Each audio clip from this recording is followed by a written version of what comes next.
जय हिंद दोस्तों। हम लोग फिर से एक इम्पॉर्टेंट टॉपिक है, इसको डिस्कस कर लेते हैं और ये कंस्ट्रक्टिव ट्रस्ट से रिलेटेड है, जिसको हिंदी में आणविक न्यास कहते हैं या प्रलक्षित न्यास कहते हैं।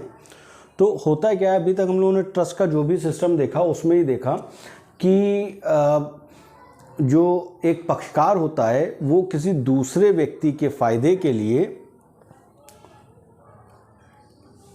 एक ट्रस्टी अपॉइंट करता है, ठीक है ना। अभी तक हम लोग यही देख रहे थे कि एक ये है, बी है और सी है।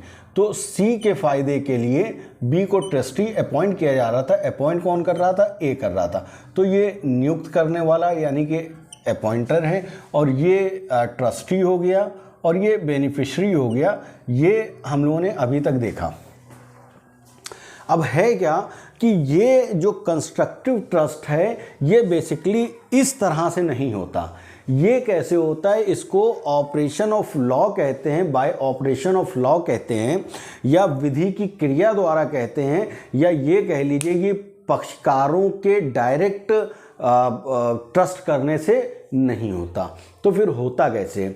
होता ये ऐसे है कि कुछ परिस्थितियां ऐसी हो सकती हैं जिसमें प्रॉपर्टी के ऑनर को ट्रस्टी मान लिया जाता है।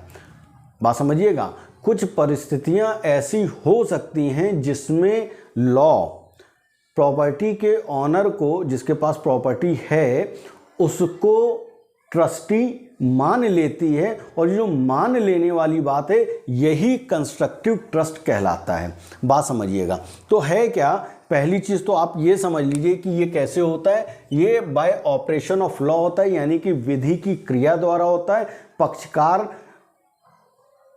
पक्षकारों का इसमें डायरेक्ट कोई रोल नहीं होता। जैसे हमने ये देखा कि हमने एक ये डीड तैयार करी, ट्रस्ट डीड बनाई और हमने इनको ट्रस्टी अपॉइंट कर दिया और ये इसकी ट्रस्ट के, इसके बेनिफिट के लिए काम करने लगे। तो ये जो कंस्ट्रक्टिव ट्रस्ट होता है इसमें ऐसा कुछ भी नहीं होता। पहली बात दिमाग में रखिएगा।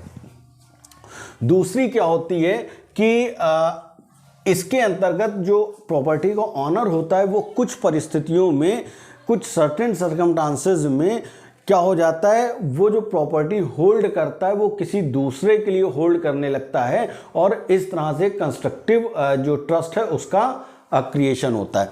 तो owner of the property hold property for another under certain circumstances. तो क्या है, जो ऑनर ऑफ द प्रॉपर्टी होता है, जो संपत्ति का मालिक है या जिसके पास संपत्ति है, वो उस प्रॉपर्टी को किसी दूसरे के लिए होल्ड कर लेता है। कुछ निश्चित परिस्थितियों में कह सकते हैं कि वो निश्चित परिस्थितियां या जो सर्टेन सर्कमस्टांसेस हैं वो लॉ की वजह से होती हैं, ठीक है।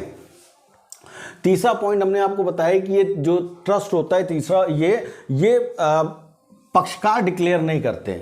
हम फिर बता रहे हैं कि पक्षकार डिक्लेयर नहीं करते हैं, विधि की क्रिया द्वारा यानी कि ऑपरेशन ऑफ लॉ द्वारा होता है, ठीक है। और सबसे इंपॉर्टेंट पॉइंट है कि ये इसका आधार क्या है, तो प्रिंसिपल ऑफ अनजस्ट इनरिचमेंट से रोकने के लिए, अनजस्ट इनरिचमेंट को ना होने देने के लिए। अब देखिए, अभी शायद आपको समझ में ना आई हो बातें, लेकिन अभी हम एग्जाम्पल देंगे तो आपको सारी चीज़ें समझ में आ जाएंगी। देखिए, पहला एग्जाम्पल इसीलिए हमने लिख के रख लिया है क्योंकि कोशिश यही करेंगे शॉर्ट वीडियो रहे तो आसानी से आप देख भी लेंगे। जैसे ए है, ए के पास इतनी सारी प्रॉपर्टी है ये, ठीक है। ए ने अपनी सारी प्रॉपर्टी क्या करी, इनको बी को दे दी, ठीक है। सारी प्रॉपर्टी दे दी और उसके बाद में ये कह दिया कि साल के 20,000 रुपए तुम सी को देते रहना, ठीक है। अब देखिए, इन्हीं ने क्या किया है कि सारी प्रॉपर्टी इनके पास आ गई है और ऐसा कहीं पे कोई प्रोविजन नहीं है। लेकिन अब है क्या कि इस प्रॉपर्टी में इस 20,000 रुपए के लिए बी जो हैं सी के ट्रस्टी हो गए हैं और इनको उस प्रॉपर्टी में से जब तक ये जीवित रहेंगे सी को 20,000 रुपए देते रहेंगे। तो बेसिकली है क्या, सी के लिए इस तरह से कोई नहीं है, लेकिन लॉ जो है वो ये मान लेता है कि इस प्रॉपर्टी में सी का ट्रस्ट है, सी का बेनिफिट है और 20,000 रुपए ये बी जो हैं इनको एन्युटी यानी कि वार्षिकी जिसको कहते हैं, वार्षिकी के रूप में देते रहेंगे। बात समझ में आ रही है? अब है क्या, आप अगर देखेंगे ये जो ऑल स्टेट है ये इनको ट्रांसफ़र हो गई है, है ना, ये पूरे मालिक बन गए इस प्रॉपर्टी के, लेकिन बावजूद इसके भी ये 20,000 रुपए के लिए इनके ट्रस्टी बने रहेंगे। मेरी समझ से बात समझ में आ रही, ना आए तो हमसे पूछ लीजिएगा, व्हाट्सएप नंबर आपके पास है, ठीक है। चलिए ठीक है, दूसरा पॉइंट क्या है, हमने आपको जब ट्रस्ट के जो वो थे प्रकार थे, काइंड थे, वो हम बता रहे थे, तो उसमें हमने आपको बताया था कि मान लीजिए एक बैंक है, ठीक है, ये बैंक है, इस बैंक ने किसी को पैसा ट्रांसफ़र कर रहा था, गलती से ये पैसा किसके पास चला गया, गलती से ये पैसा मुन्ना भाई के पास चला गया, ठीक है ना। अब मुन्ना भाई ने क्या किया कि मुन्ना भाई ने कहा ये तो लॉटरी निकल आई हमारी, और ये पैसा इन्हीं ने अपना समझ के दबा लिया। लेकिन सवाल ये है कि ये बाय मिस्टेक हो रहा है, क्या ये मुन्ना भाई जो हैं ये इस प्रॉपर्टी या इस पैसे के ऑनर हो गए? नहीं। ऑपरेशन ऑफ लॉ यानी कि विधि की क्रिया द्वारा मुन्ना भाई जो हैं इस बैंक के लिए ट्रस्टी के रूप में काम करेंगे, और ये इस पैसे को ट्रस्टी के रूप में बचा के रखेंगे। मेरी समझ से बात आपको समझ में आ रही? यहां पर पक्षकारों का कोई रोल नहीं। पक्षकारों ने ये नहीं कहा कि ये जो तुम्हारे अकाउंट में 50 लाख रुपए चले गए हैं, इसको तुम हमारे लिए ट्रस्टी के रूप में रखो, बल्कि ऑपरेशन ऑफ लॉ यानी कि कंस्ट्रक्टिव, जो स्पष्ट रूप से बोला नहीं गया, लेकिन लॉ ने मान लिया है कि मुन्ना भाई जो है हमारे, ये बैंक के ट्रस्टी के रूप में काम करेंगे, और इनको ये बैंक का पैसा वापस करना होगा, और जब तक वापस नहीं कर रहे हैं तो इनके पास जो 50 लाख हैं ये बैंक के ट्रस्टी के रूप में धारण कर रहे हैं। बात समझ में आ रही होगी। इसी तरह से मान लीजिए एक और एग्जांपल ले लेते हैं। एक और एग्जांपल ये, जैसे ट्रस्टी है, ट्रस्टी को जो प्रॉपर्टी ट्रस्ट के लिए सौंपी गई थी वो लाइसेंस प्रॉपर्टी थी। लाइसेंस प्रॉपर्टी क्या होता है, या लाइसेंस का क्या मतलब होता है, ये आपने ईजमेंट एक्ट में पढ़ा होगा, ट्रांसफर ऑफ प्रॉपर्टी वाले चैप्टर में नहीं पढ़ा है तो इतना समझ लीजिए, लाइसेंस का मतलब होता है किसी काम को करने के लिए आपको परमिशन मिल जाना, किसी सर्टेन लैंड पे किसी काम को करने के लिए परमिशन मिल जाना, और अगर ऐसी परमिशन ना होती तो वो आपका जो एक्ट है कहीं ना कहीं ट्रेसपास या ऑफेंस की कैटेगरी में हो सकता था। तो मोटी बात ये है कि अगर आपका लाइसेंस, तो लाइसेंस आपने देखा बहुत सारे होते हैं, 6-6 महीने, साल भर के, या 2-2 साल के, 5-5 साल के लाइसेंस हो सकते हैं। तो अगर ये लाइसेंस मेरे पास था, जो ट्रस्टी है, अब लाइसेंस का टाइम खत्म हुआ, और अगर इन्हीं ने, ट्रस्टी महोदय ने इनको इस लाइसेंस को रिन्यू करा लिया अपने बिहाफ पर, अगर ये लाइसेंस रिन्यू कराने, तो बेसिकली ये क्या माने जाएंगे, ये ट्रस्टी बाउंड होंगे उस ट्रस्ट से, और इस ट्रस्ट के बिहाफ पर इनका ये लाइसेंस रहेगा। ये अपने लिए लाइसेंस नहीं ले सकते। ये जो लाइसेंस रिन्यू करा रहे हैं, भले ही इन्होंने करा लिया हो, लेकिन होगा ये कि ये इस ट्रस्ट के लिए ही लाइसेंस माना जाएगा। और देखिए, ऐसा पक्षकारों के कार्य तो नहीं है, लेकिन लॉ ये मान के चलता है कि लाइसेंस जो इन्होंने रिन्यू कराया है ये ट्रस्ट का ही लाइसेंस है, अपना लाइसेंस नहीं है। ठीक है, फिर एक बात समझ लेते हैं। मान लीजिए कि एक और एग्जांपल समझने की कोशिश करिए कि थोड़ा सा और क्लियर हो जाएगा। मान लीजिए किसी एक बंदे ने 50,000 रुपए चुरा लिए। 50,000 रुपए ये जो चुरा लिए, अब ये किसके थे? ए के पैसे थे, इसको बी ने चुरा लिए हैं। यहां पे मुन्ना भाई कर लेते हैं, आसान रहेगा। वैसे मुन्ना भाई बहुत बढ़िया कैरेक्टर था।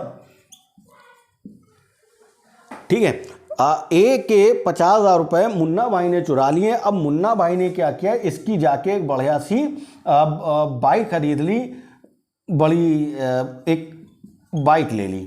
ठीक है, ये बाइक जो ले ली, अब बाद में मुन्ना भाई पकड़े गए, या जो इन्हीं ने पैसे को कन्वर्ट कर लिया है बाइक में, तो ये कहीं ना कहीं ये जो बाइक है, ये बाइक जो है वो क्या हो जाएगी, ये ट्रस्ट प्रॉपर्टी हो जाएगी। और कहीं ना कहीं ये जो बाइक है, ये मुन्ना भाई, क्योंकि इनका अपना तो था नहीं, अगर ये नहीं भी पकड़े जाते हैं तो ये जो पैसा इन्हीं ने बाइक में कन्वर्ट कर लिया है, ये इनकी ट्रस्ट में, यानी कि इस पैसे और इस बाइक के लिए मुन्ना भाई ए के ट्रस्टी माने जाएंगे। ये बाद में ये नहीं कह सकते कि भाई वो तो पैसा था, पैसा लिया था, बाइक तो देंगे नहीं। तो कहीं ना कहीं अगर बाइक भी ट्रांसफ़र हो गई है, कन्वर्ट हो गई, तो ये भी जो प्रॉपर्टी है ये ट्रस्ट प्रॉपर्टी मानी जाएगी, किसकी? ए की। ठीक है, हमें लगता है चीज़ें समझ में आ गई होंगी। मोटी सी बात हम ये समझ लेते हैं, फिर से एक बार शॉर्ट में रिवाइज कर लेते हैं कि ये जो कंस्ट्रक्टिव ट्रस्ट होता है, ये पार्टीज के एक्ट द्वारा नहीं होता। ठीक है। फिर कैसे होता है, ये कुछ मामलों में लॉ की वजह से हो जाता है, बाय ऑपरेशन ऑफ लॉ हो जाता है, लॉ के कुछ सिद्धांतों की वजह से हो जाता है, ठीक है। और कुछ ऐसी परिस्थितियां, कुछ ऐसे सरकमस्टांसेस हो सकते हैं जिनमें, ये हमने आपको परिस्थितियां और सरकमस्टांसेस बताए। अब आप देखेंगे अगर इसको मिलाएंगे तो सारी चीज़ें निकल के आ जाएंगी। अब इनमें से किसी में भी अगर आप देखेंगे, अगर मान लीजिए ये 20,000 रुपये वाली बात थी, 20,000 रुपये हमने सारी प्रॉपर्टी बी के नाम कर दी थी और ये कहा था 20,000 रुपये सी को देते रहना। अगर ये सी को नहीं देंगे तो क्या होगा, बी अनजस्ट रूप से क्या होंगे, इनरिच होंगे। तो ये अनजस्ट इनरिचमेंट यानी किसी के पास गलत तरीके से पैसे को आने से रोकने से रिलेटेड होता है। अब यहाँ पे हमने बताया था कि मुन्ना भाई के पास अगर ये 50 लाख रुपए इनके अकाउंट में आ गए थे, अगर ये ट्रस्ट का कॉन्सेप्ट नहीं होगा तो कहीं ना कहीं इनका, मुन्ना भाई का जो अनजस्ट इनरिचमेंट है यानी गलत तरीके से पैसा जो इनके पास आएगा तो वो इसको बढ़ावा देगा। तो इस अनजस्ट इनरिचमेंट को, अनैतिक रूप से बढ़ने वाले पैसे को या गलत तरीके से आपके पास जो पैसे आ रहे हैं उसको रोकने के लिए ये इंपॉर्टेंट है। तो अगर आप ये चीज़ें देखेंगे तो हमको लगता है समझ में आ जाएगा। चलिए, थैंक यू।